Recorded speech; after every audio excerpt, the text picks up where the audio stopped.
You might have seen my other video where I talked about using partial seams in quilt piecing. But can you do partial seams in pojagi patchwork? Yes, you can, and today I'm going to show you how.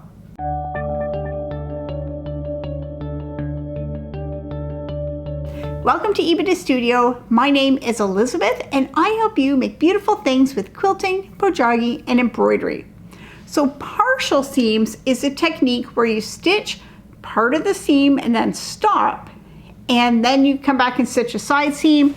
And that is a technique that you use to make pieces that look like this. So you can see in this one, I stitched part of the seam, stopped, and then added this piece, added this piece, added this piece, and then I could come back and finish this seam.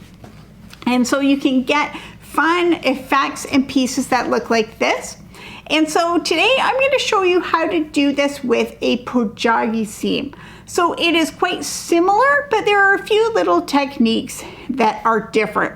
So before I do the demo, just a quick shout out to Regina Grew, who is a wonderful sewer from Germany.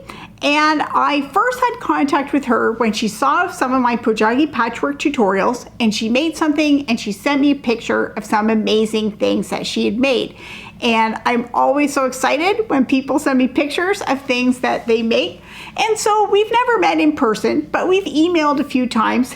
And then last year she sent a message asking if I had ever used this technique with partial seams, and I had not tried that at that time. And so I thought it was a great idea, so I put it on my list of things to do, and then I didn't really get around to it. And then in March, she sent me a picture of something that she made. She went ahead and tried partial seams with the pojagi seam, and she sent me a picture of this beautiful thing that she made. And I'm sure that you're as impressed with that as I am. She just has such a great eye for color and for design placement.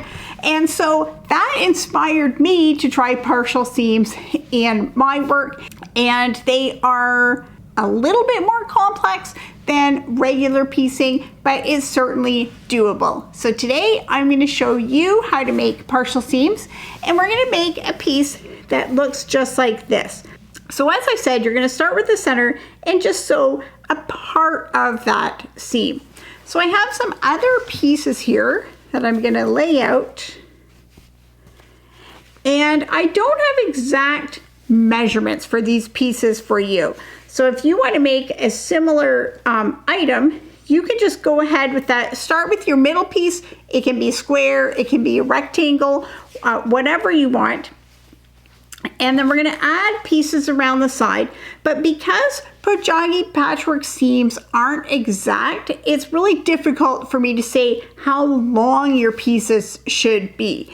And so the best way to do it would be to cut your pieces as you go, or cut them a little bit bigger than you think you're going to need, and then you can trim them down. That's how a lot of my projects go. You cut a piece a bit bigger and then trim it down. And so I'm going to start with stitching this piece to this piece. And so to stitch those with the pojagi patchwork seam, we offset our edges. So I'm going to have the edges offset.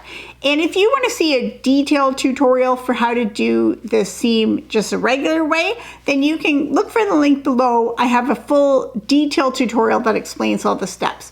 But as you know, if you've seen this technique, is that this seam has two stitching lines. You stitch it, then you do a bunch of pressing, and then you come back and do another stitching line. So for the first stitching line, we'll have our edges offset, and I'm going to stitch about 2/3 of the way down. And 2/3 isn't an exact rule, but I just want to make sure that I'm far enough that I can come back and fold and stitch the second part. And now that I've laid this out and looked at it, I've realized that it's going to be easier if I have the yellow fabric offset, because when I go to the sewing machine, then I'll be stitching along here. So it doesn't really matter which fabric you have sticking out on the bottom. If you're using fabrics that have a clear right and wrong side, then you'll want to put it probably wrong sides together, or you could do right sides together. It's your choice, but it doesn't matter if I have it like this with the yellow sticking out, or if I had it the other way with the orange sticking out. But I'm going to do it this way because it's going to be easier when I get to the sewing machine. So I'm going to stitch down about 2/3 of the way down the yellow piece here. So that's what it looks like. We can see that this part is stitched, but it doesn't go all the way to the end. So now that this is stitched, now we're going to start doing the pressing. So our next step is to fold over and press. And we can fold over almost all the way to the edge of the stitching. So maybe leave a few stitches, but we will fold that over and press. And then we're going to open that up and press. So I am going to take this to the ironing board just to firmly press that. But then when I fold that over and press, and I'm going to come back to do the next row of stitching that's right across the edge of this little flap, I'm going to leave like a good inch and a half between the edge of this stitching and the edge of this stitching. And you'll see why when we get all the way around to continue along this seam. So here's what our partial seam looks like so far. So on this part, we stitched down to here. So that's where you can see it's not attached. And then on the second part, I stitched up to there.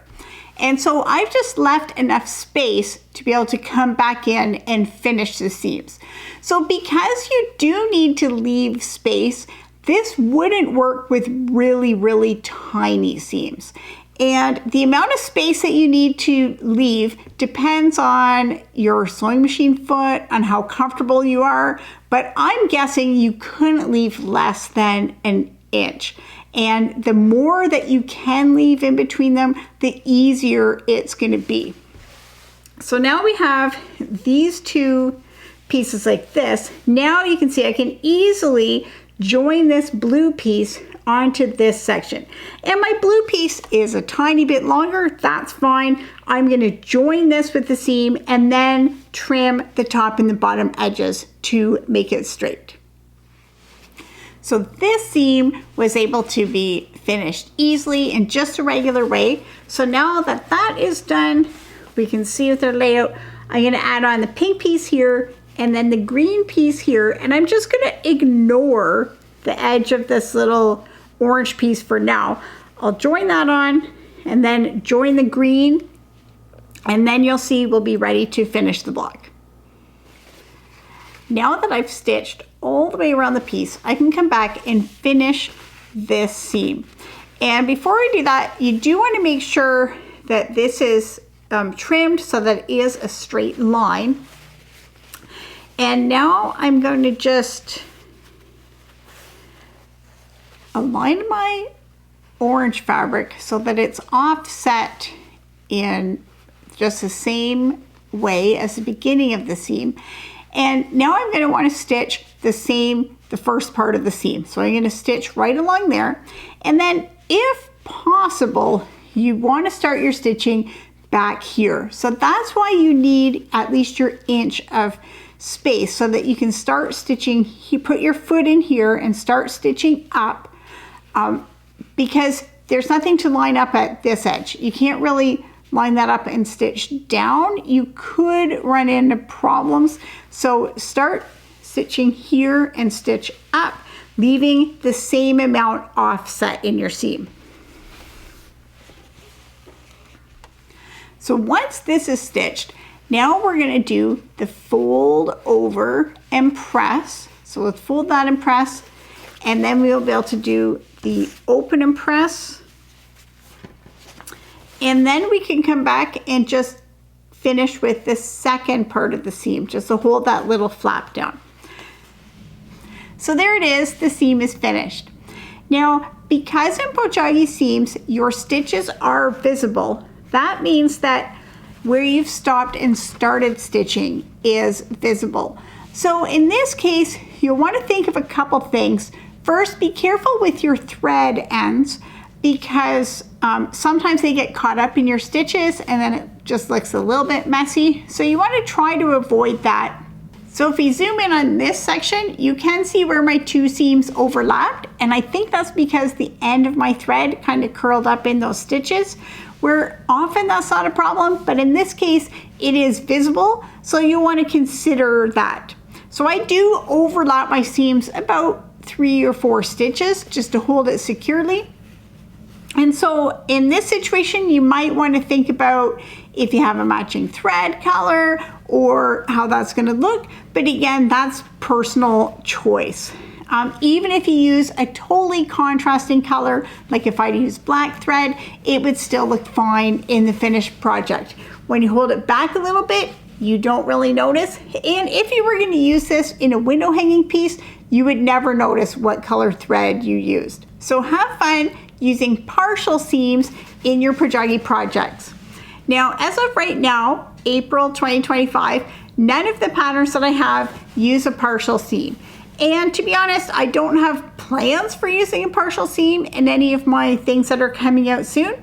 But if you enjoy this and you like the fun effects you can get, then you can use this in your own project. Have fun doing it, and I would love to see a picture of what you make.